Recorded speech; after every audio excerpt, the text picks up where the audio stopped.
या ठिकाणी मेरठ आश्रममध्ये जे रामचरित्र मानस आपल्याला शिकवतात किंवा माहीत करून देतात तप सेवा सिमरन साधना, तर रामचरित्र मानसमधलाच भरताची जी अवस्था आहे राम वनवासात गेल्यावर, तिथं आपल्याला सर्वांना माहीत आहे.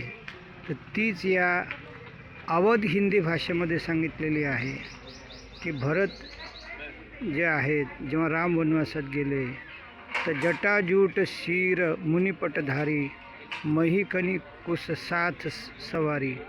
याचा अर्थ असा की भरतानं जटा वाढवल्यात आणि तो एखाद्या साधूप्रमाणे दिसू लागला आणि गवताच्या गादीवर झोपणं, खाली बसणं, असं त्यानं आपली दिनचर्या चालू केली. आसन बसन बासन व्रत नेमा करत कठीण ऋषी धर्म सप्रेमा. त्यांनी उच्च आसनावर बसणं, उच्च वस्त्र घालणं किंवा आभूषण घालणं हे सोडून दिलं आणि ऋषीप्रमाणे कठीण व्रत करू लागला.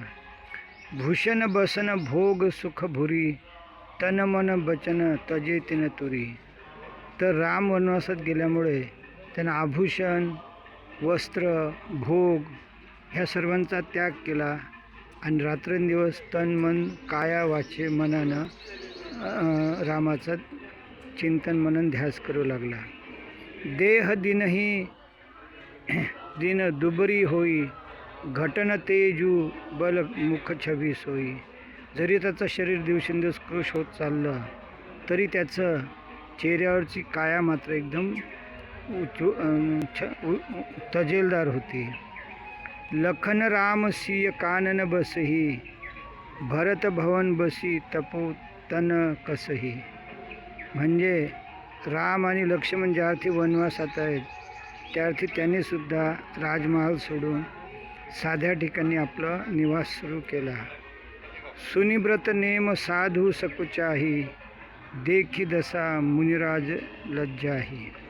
म्हणजे भरताची ही अवस्था पाहून एखाद्या साधूनं जर त्या भरताला बघितलं तर त्याला असं वाटेल की आपल्यापेक्षासुद्धा भरत जे आहे हे कठीण तप करत आहे, हा या बोर्डचा हेतू.